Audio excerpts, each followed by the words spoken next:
The fluorescent lights of the mess hall buzzed with the usual dinner rush chaos, trays clattering against tables, boots scuffing linoleum that had seen better decades. Lieutenant Commander Kira Vance sat alone near the back corner, her flight suit sleeves rolled to her elbows, fork moving methodically through something that might have been meatloaf. She'd chosen the spot deliberately. Back to the wall, clear sightlines to both exits, old habits from deployments that never quite left your bones. Her hair was pulled into a regulation bun, a few silver threads catching the harsh light despite her being only 34. The crow's feet at her eyes weren't from smiling. 5 recruits entered with the swagger of men who'd completed basic training and thought they understood the world. They wore their greens like armor, fresh pins gleaming, moving in a pack because that's what uncertain men do. The tallest one, Rodriguez according to his name tape, spotted Kira first.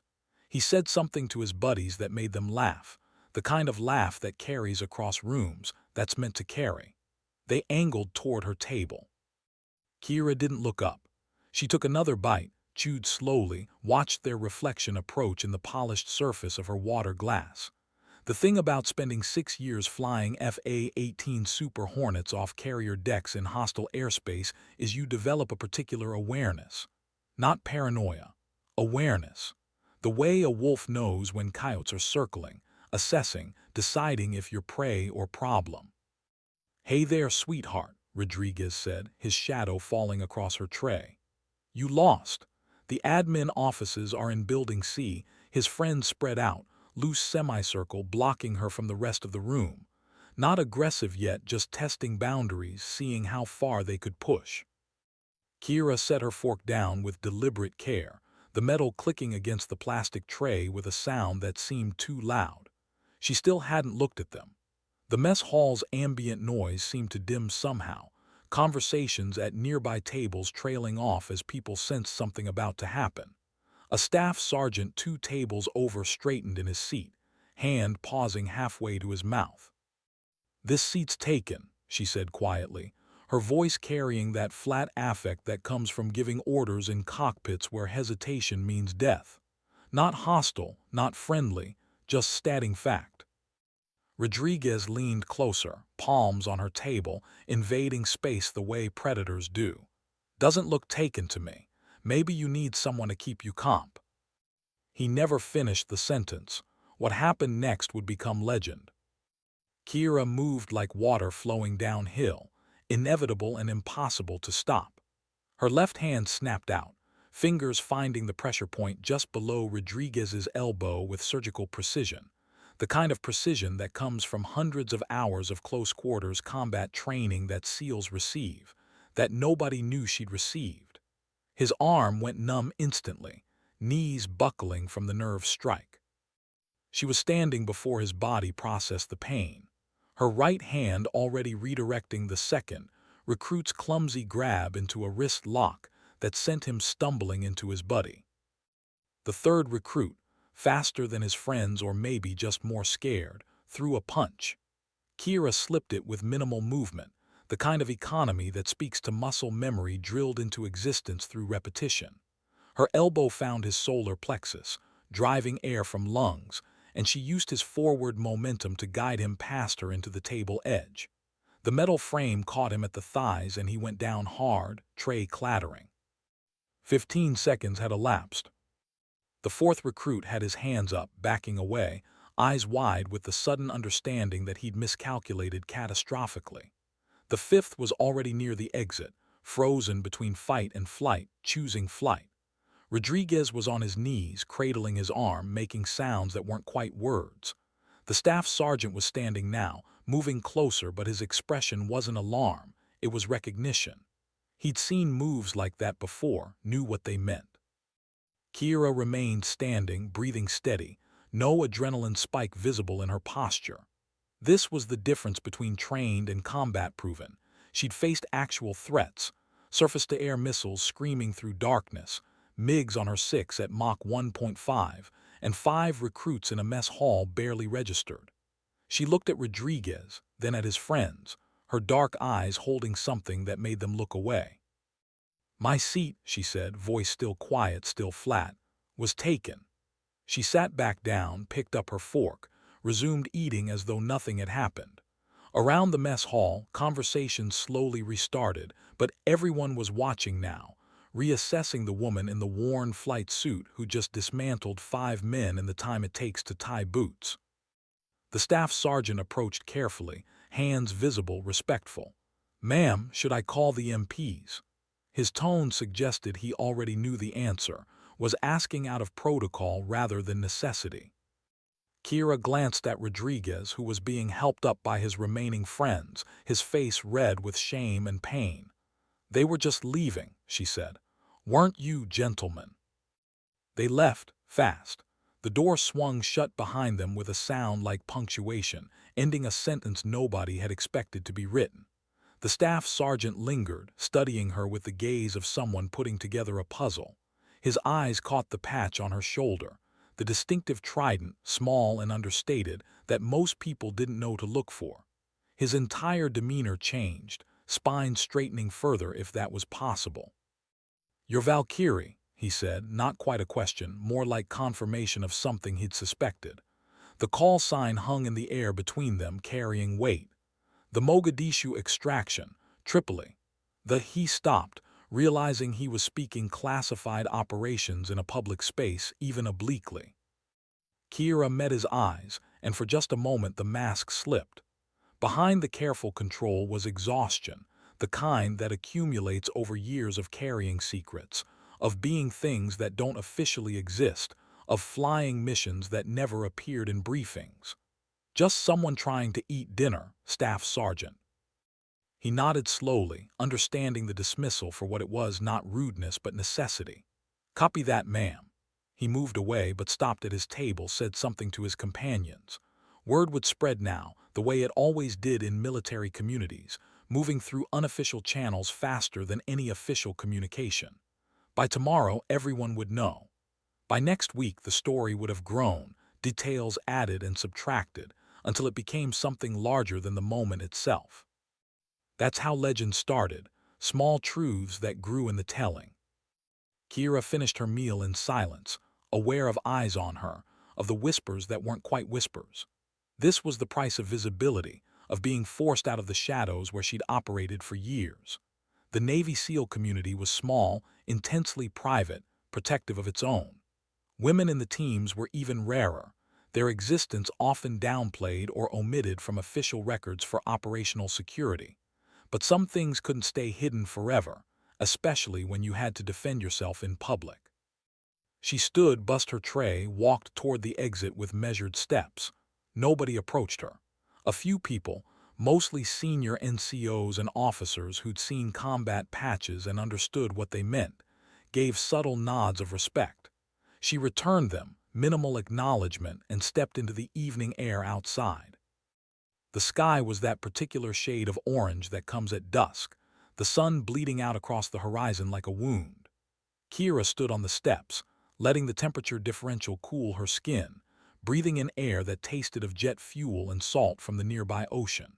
Carrier Air Wing 7 was stationed here temporarily, her Super Hornet undergoing maintenance after the last deployment. She should have been relieved to be groundside safe, away from the constant threat calculus of hostile airspace. Instead, she felt exposed, visible, like prey that had wandered out of cover into a clearing. Her phone buzzed. Text message from Commander Hayes, her current co, heard there was an incident. My office, 800 tomorrow. Not a question, not concern. Just acknowledgement that word had reached command level already. She thumbed a brief affirmative, pocketed the phone, started walking toward the BOQ where she'd been assigned temporary quarters. The base spread out around her in the gathering dark, buildings becoming silhouettes, runway lights beginning their nightly glow. Somewhere in the distance, an F-35 was running engine tests, the scream of the turbine carrying across miles, a sound that resonated in her chest cavity. Most people heard noise. Kira heard language, the pitch changes that indicated thrust levels, the harmonics that revealed engine health, the particular signature of military-grade turbofans that separated Allied aircraft from adversaries. She'd learned to read sound the way other people read faces, interpreting intent and capability from frequency and volume.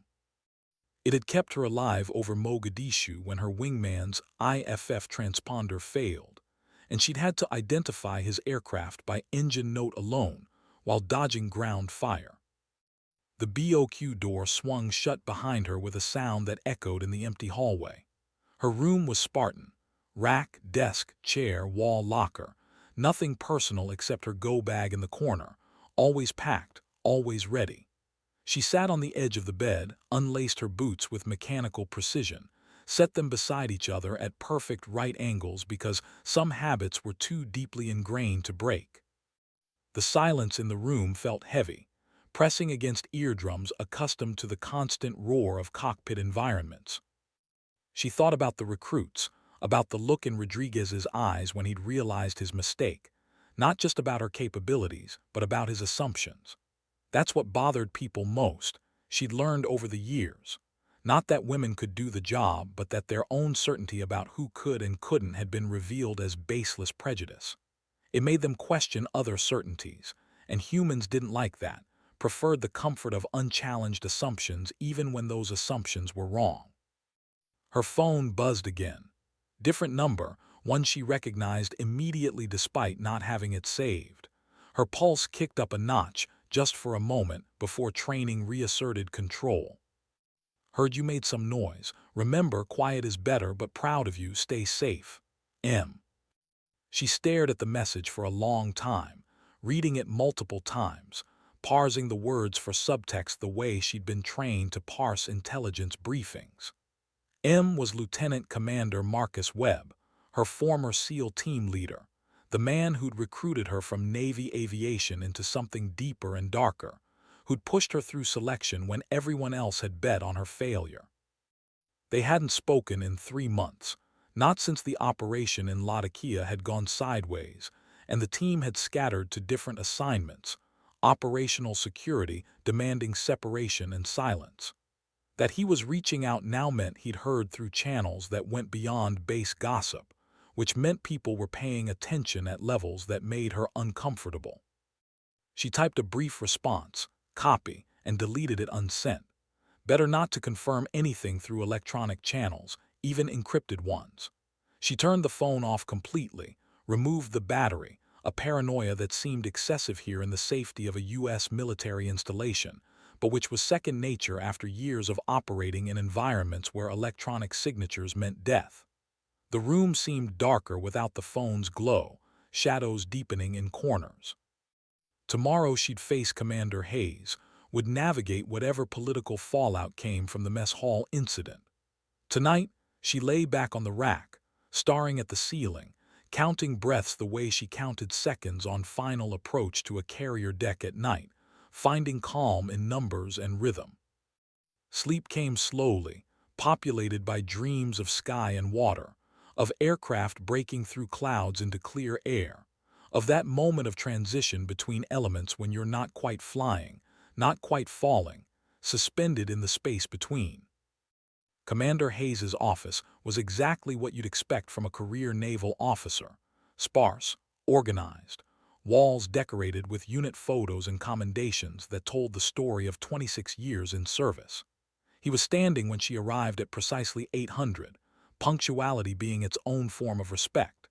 He gestured to a chair without preamble, studying her with eyes that had seen combat in 3 different theaters and knew how to read the signs written on people who'd been there too. "Lieutenant Commander Vance," he began, settling into his own chair, fingers steepled. "I'm going to make this brief because we both have better things to do than wade through bullshit.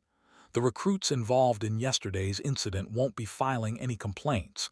They've been counseled by their superiors and have expressed deep regret for their behavior." The way he said it made clear this counseling had been thorough, possibly humiliating. "Good." Kira nodded, said nothing, waited. Hayes wasn't done.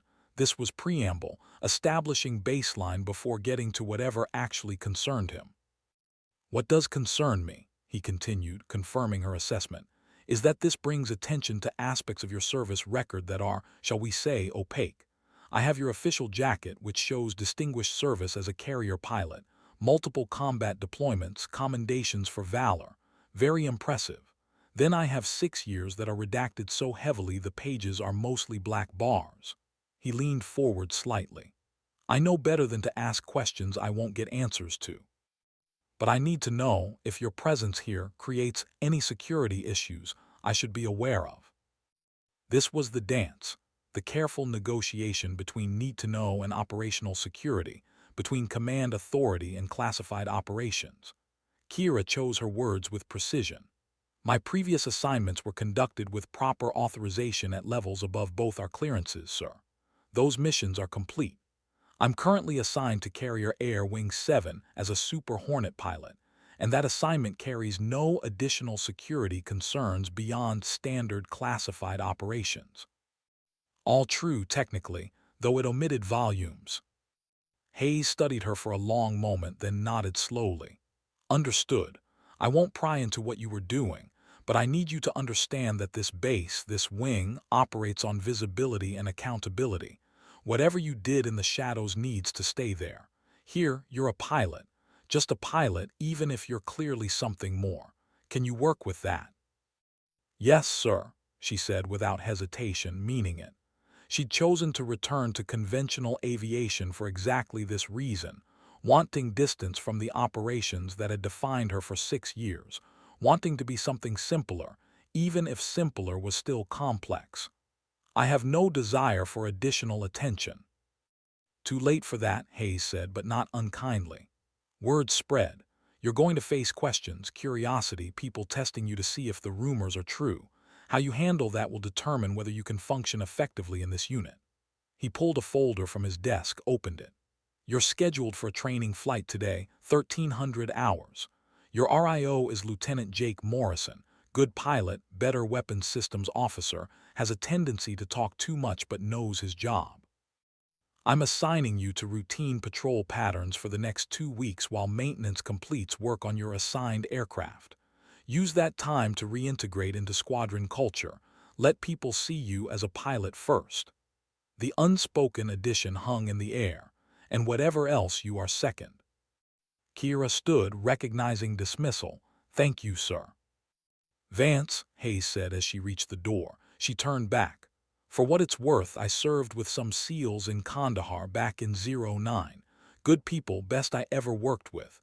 If you were one of them, I'm honored to have you in my wing.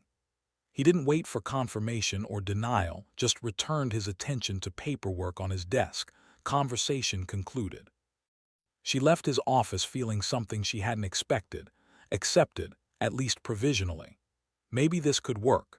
Maybe she could be just a pilot again, lose herself in the technical precision of carrier operations, in the clean simplicity of missions that had clear objectives and public acknowledgement.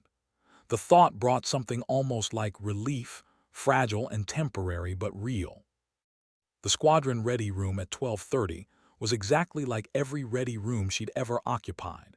Same configuration of chairs bolted to the deck, same smell of coffee and jet fuel, same wall covered in photographs and mission patches, and the names of pilots lost to training accidents and combat. She found a seat near the back, pulled out the mission briefing package, began reviewing weather patterns and airspace restrictions, losing herself in data the way some people lost themselves in meditation. You're Valkyrie. The voice came from her right, male, curious but not hostile. She looked up to find a man in his late 20s, sandy hair buzzed short, lieutenant's bars on his collar, name tape reading Morrison. Her RIO for today's flight. He extended a hand. Jake Morrison, I'll be your backseater. She shook his hand, assessed him in the seconds of contact. Firm grip but not aggressive. Calluses in the right places suggesting he spent time maintaining equipment personally. Slight favor of his left leg that might indicate an old injury. Kira Vance, she said, using her name rather than call sign, establishing boundaries. Jake settled into the chair beside her, pulling out his own briefing materials. So, the rumors are true. You really took down 5 guys in under a minute. 30 seconds, she corrected automatically, then caught herself. But Jake was grinning, not mocking, impressed maybe or just appreciating the precision. And I'd rather not talk about it. We have a flight to prep for." "Copy that," he said, sobering immediately, all business. "Weather looks good, ceiling at 18,000, visibility unlimited. We're running Charlie pattern 2-hour cycle, standard reconnaissance parameters.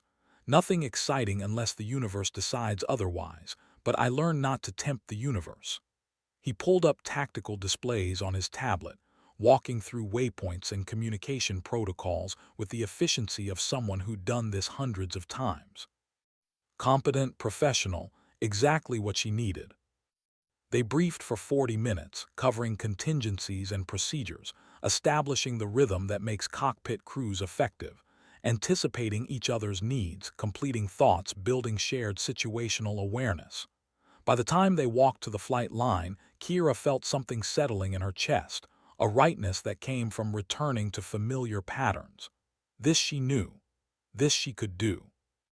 The FA-18F Super Hornet waiting on the tarmac was beautiful in the way that purpose-built machines are beautiful. All angles and power, painted in low-visibility gray that absorbed light rather than reflecting it. Aircraft number 406, her temporary mount while her usual bird underwent maintenance.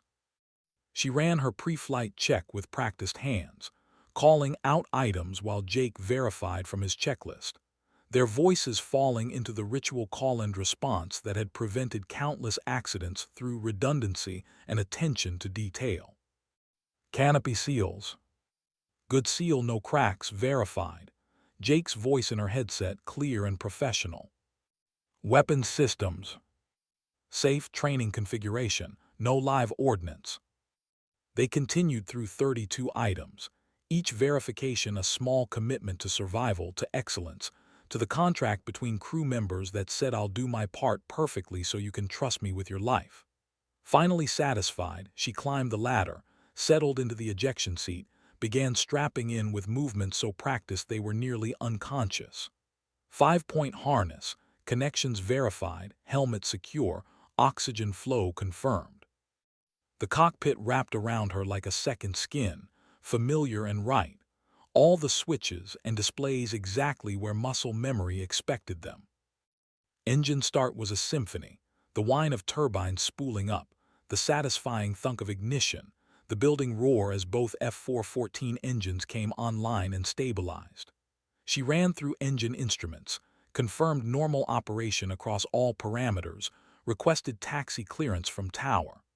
The controller's voice came back crisp and professional, granting clearance to runway 27, winds light and variable, cleared for takeoff on her discretion. The Super Hornet rolled forward with barely a nudge of throttle, 44,000 pounds of aircraft moving with surprising agility for its size.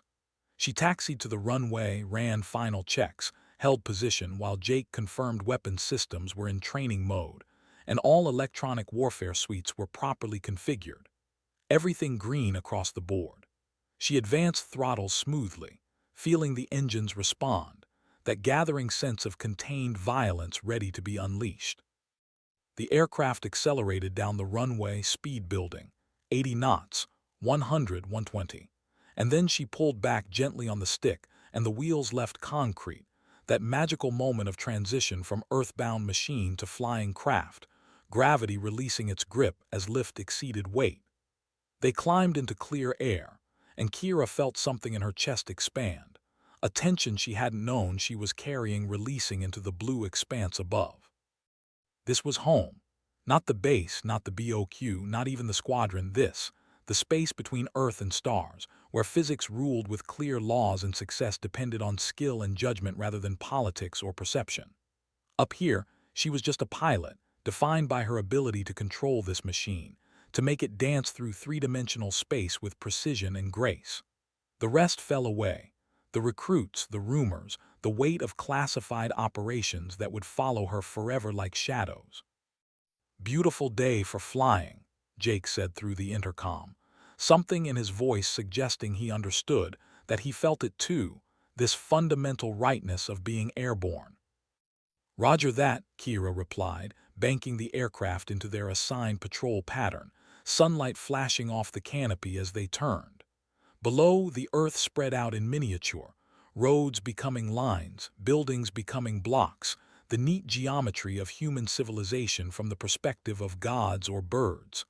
Let's make it count.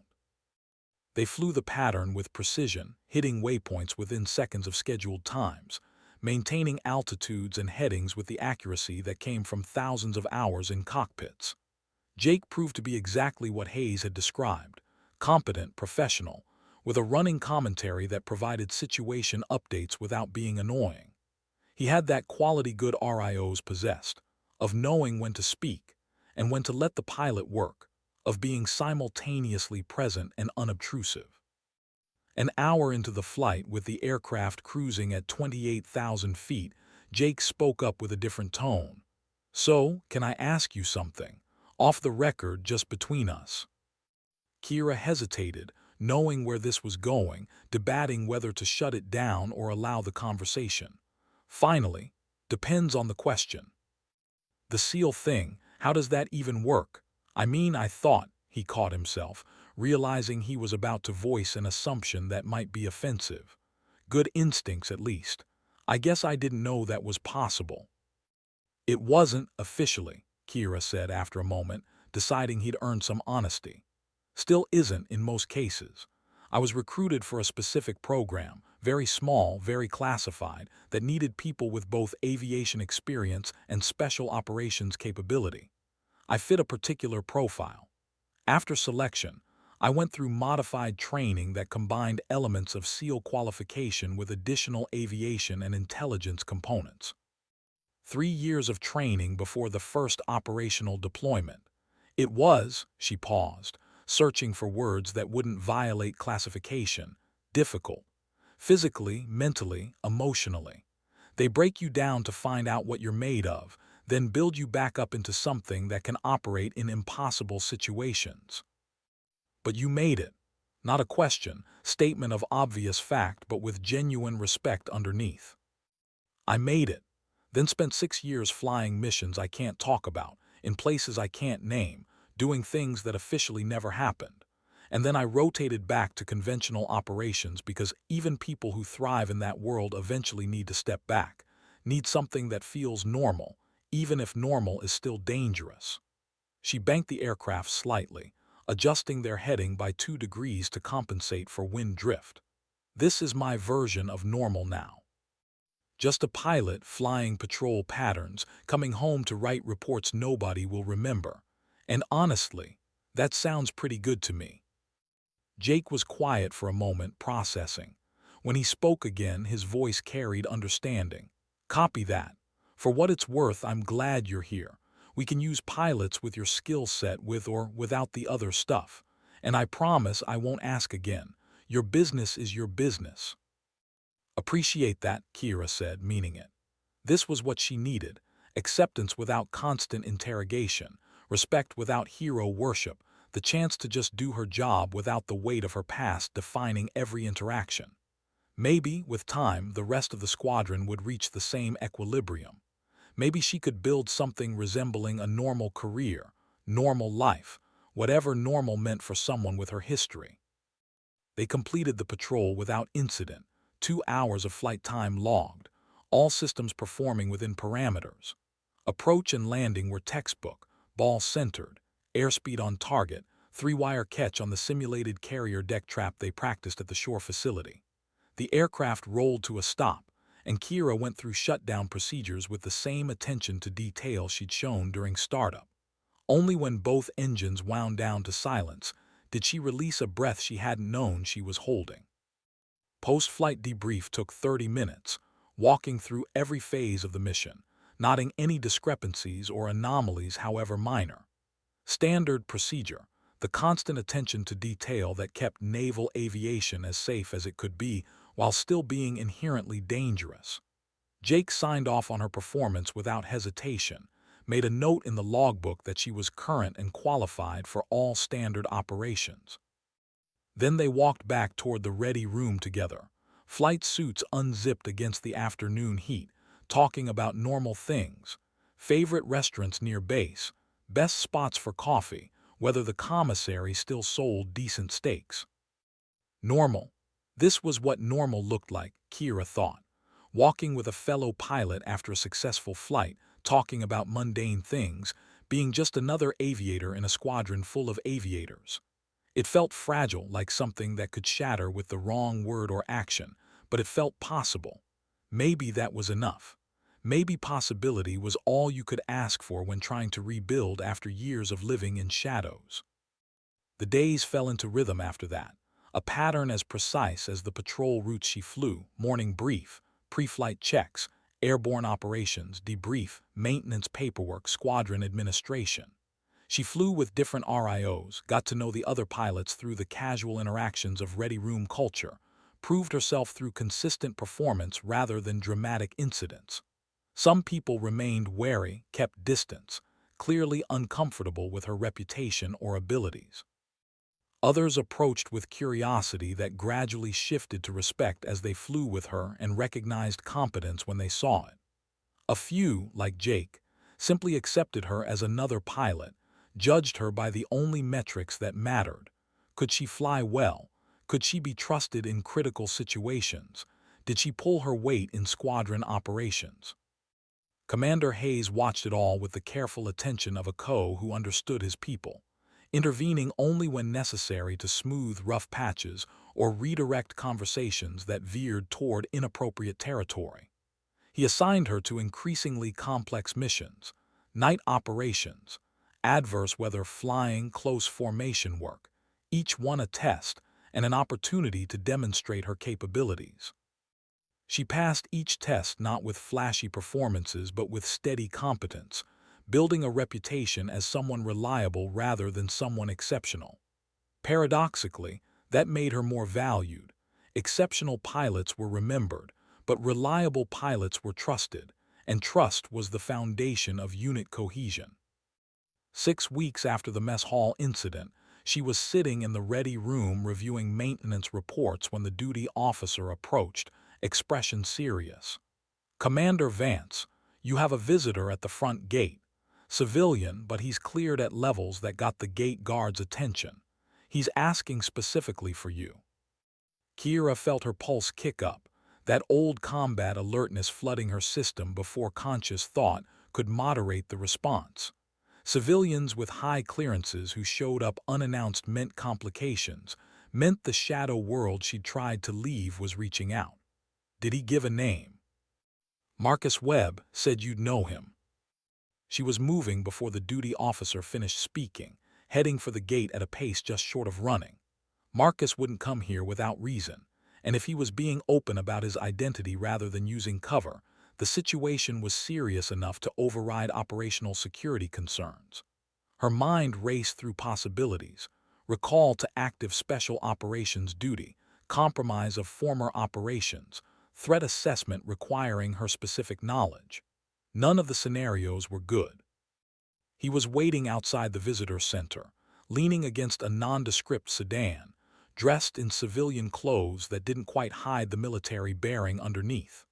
Marcus Webb looked exactly as she remembered: mid-40s, graying at the temples, with eyes that missed nothing and a calm intensity that made people instinctively trust him or fear him, depending on whether they were on his side. He straightened when he saw her approach, and something in his expression made her slow, made her read the situation more carefully. "Valkyrie," he said, using her call sign despite the public setting which told her this wasn't official business. Official business used rank and surname, maintained protocol. This was personal, which somehow made it more concerning. "Marcus," she replied, stopping a few feet away, maintaining distance. "What's wrong?" "Nothing's wrong. I'm here to check on you, make sure you're settling in all right after the incident."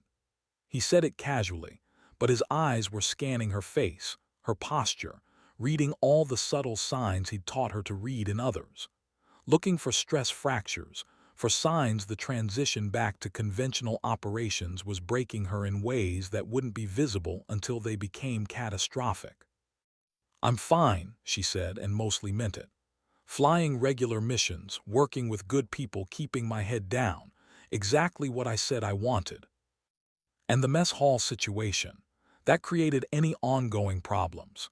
Still casual, but she could hear the real question underneath. Did you maintain operational security? Did you expose capabilities or techniques that should remain classified? Are you a liability to ongoing operations by association? It created a reputation I'd rather not have, but nothing that compromises security. 5 recruits learned a painful lesson about assumptions. The base knows I'm not someone to mess with, and now everyone's moving on. Commander Hayes has been supportive, squadrons coming around. I'm just another pilot with an interesting background. She met his eyes directly. I'm handling it, Marcus. I wouldn't have asked to rotate out if I didn't think I could function here. He studied her for a long moment, then nodded slowly. I believe you, but I also know that transition is harder than people expect. You spent 6 years operating at intensity levels most people can't imagine, making life and death decisions in split seconds, living with adrenaline as a baseline state. Coming back to normal operations, to routine, to the slower pace of conventional military life, that's its own kind of hell for some people. They get bored, restless, start looking for ways to recreate that intensity. Usually ends badly. I'm not most people, Kira said, hearing the edge in her voice and not caring. I know my limits. I know when I need to step back.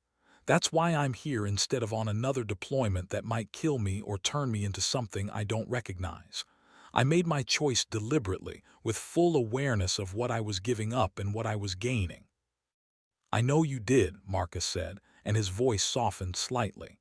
I'm not questioning your judgment. I'm just— He paused, and for a moment she saw past the professional operator to the person underneath, someone who'd led teams through impossible situations and carried the weight of every person under his command.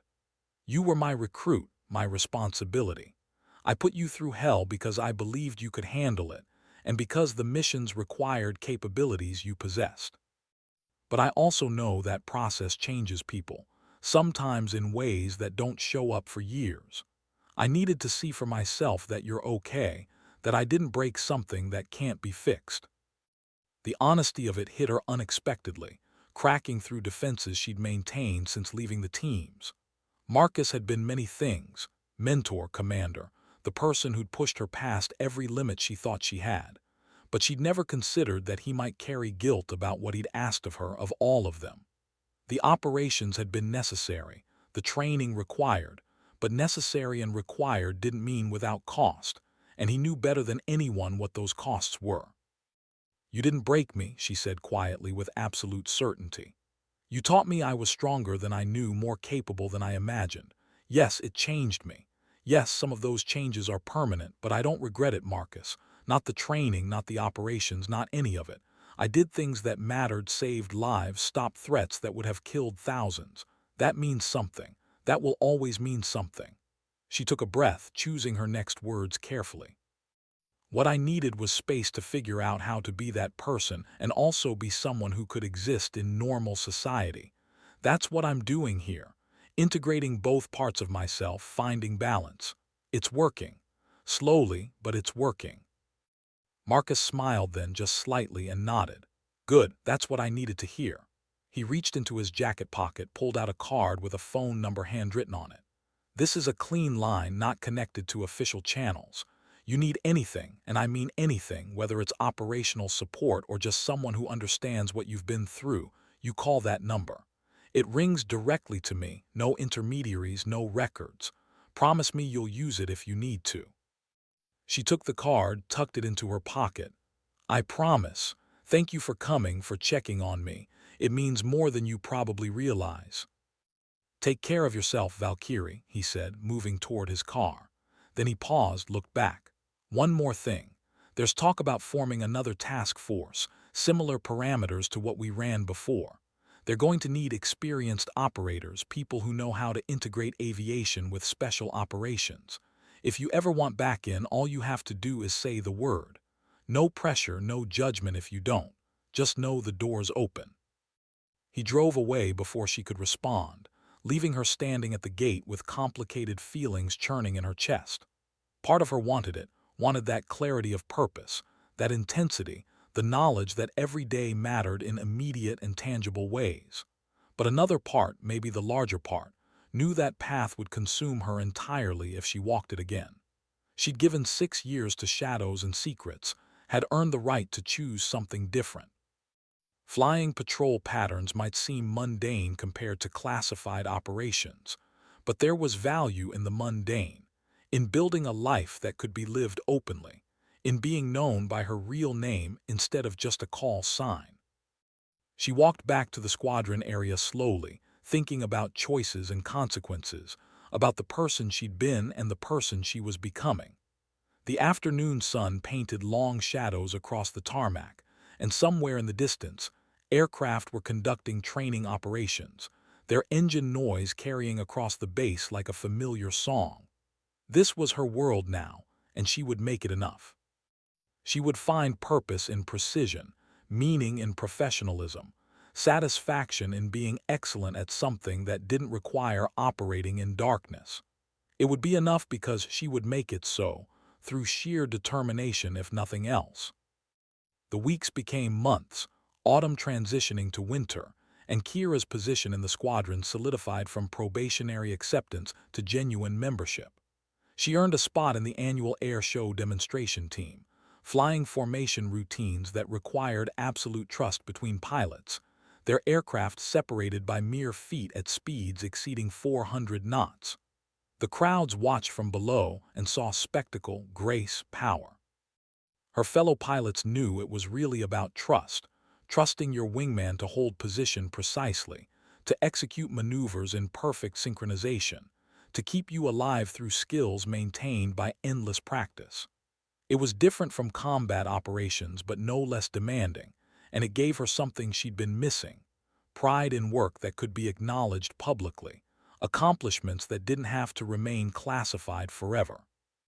Jake Morrison became something like a friend, their professional partnership expanding to include occasional dinners off base, conversations that ranged beyond aviation to books and music, and the difficulties of maintaining relationships when your job required unpredictable deployments. He was careful never to push past boundaries she'd established, never asked questions about the classified years, accepted her for who she was in the present rather than obsessing over who she'd been. It was, she realized, the first genuine friendship she'd maintained since joining the SEALs, and it mattered more than she'd expected. The isolation of special operations had been necessary but corrosive, cutting her off from normal human connection. Having that connection again reminded her what she'd been protecting all those years: the simple, profound value of ordinary human relationships. She started running in the mornings, not the punishing training runs of her SEAL days, but simple maintenance runs along the beach near base, finding peace in the rhythm of feet on sand and the sound of waves breaking. Other squadron members joined sometimes, and they'd run together in companionable silence or easy conversation, building camaraderie through shared suffering that was mild compared to her previous experiences, but no less effective at creating bonds. This too was part of integration, of being normal, of remembering that military service could be challenging without being traumatic, demanding without being destructive. 4 months after Marcus's visit, Commander Hayes called her to his office again. She went with curiosity rather than apprehension this time, their relationship having evolved into mutual respect built on demonstrated performance.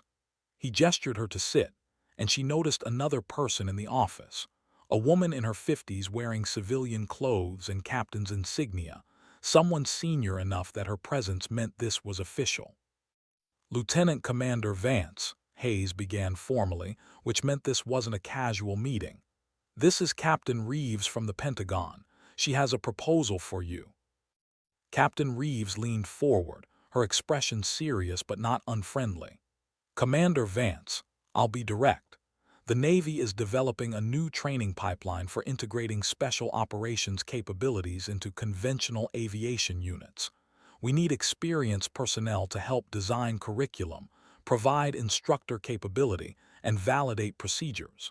Your unique background makes you ideal for this position. It would be a 3-year assignment, shore-based at Coronado, significant input into program development. You'd be building something that would benefit future aviators for decades. Kira processed this carefully, hearing both what was said and what wasn't. This was an opportunity to shape the future of naval aviation, to pass on hard-won knowledge in ways that could save lives and improve effectiveness. It was also recognition, validation that her skills had value beyond classified operations. But it was also a cage of sorts, defining her permanently by her SEAL background, making that her identity rather than something she'd once done. She'd spent 4 months trying to be just a pilot, and this would erase that progress, would mark her as special operations forever. "I appreciate the offer, ma'am," she said slowly, thinking through implications. "Can I ask how this opportunity came to your attention? Who recommended me specifically?" Captain Reeves smiled slightly, understanding the real question. Was this Marcus reaching out again? Was this another attempt to pull her back toward operations? This came through official channels after review of personnel files flagged candidates with the necessary experience. "Commander Hayes provided an outstanding evaluation of your performance here, which strengthened your candidacy. No outside influence, no shadow world politics, just recognition of capability and opportunity to use it productively." That changed things. This wasn't about special operations trying to reclaim her. This was the conventional Navy recognizing value and asking her to contribute in ways that didn't require secrecy or shadows. It was an honor, genuinely, and an opportunity to do work that would matter without requiring her to operate in darkness. "I'd like some time to consider," she said finally. "This is a significant decision, and I want to make it thoughtfully." "Of course," Captain Reeves said, standing. "You have 2 weeks to decide. Talk to whoever you need to, think it through. If you accept, the billet opens in 3 months, which would give you time to complete your current commitments here." She shook Kira's hand, her grip firm and respectful.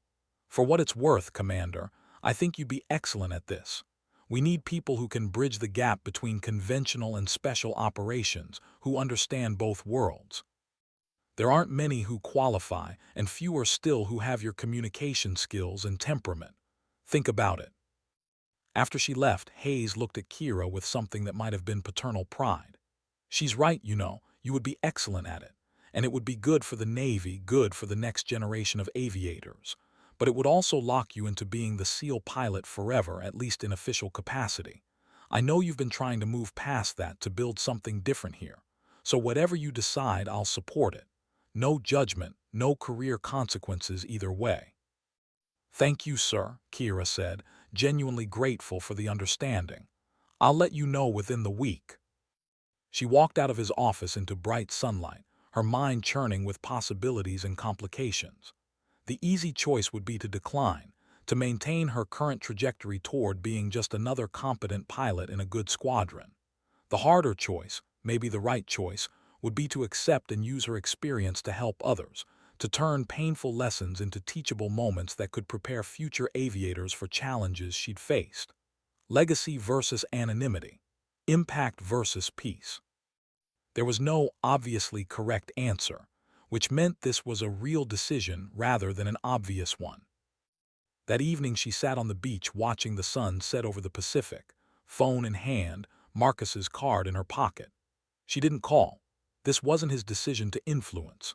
But having the option helped somehow, knowing that someone existed who would understand whichever choice she made without judgment. The waves rolled in with metronomic regularity, each one erasing the marks of previous waves, the beach constantly refreshing itself through the simple action of water on sand. Maybe that was the answer. You couldn't erase the past, but you could let it be reshaped by the present, transformed into something new without being destroyed. Her SEAL experience would always be part of her, but it didn't have to define her unless she let it. She could acknowledge that history while building new futures, could honor what she'd done while doing something different. The two weren't mutually exclusive unless she made them so. By the time full darkness fell, she'd made her decision. She would accept the position at Coronado, would spend 3 years building training programs that would prepare aviators for an increasingly complex operational environment. She would be open about her background without letting it become her entire identity. She would teach what she'd learned while continuing to learn new things herself.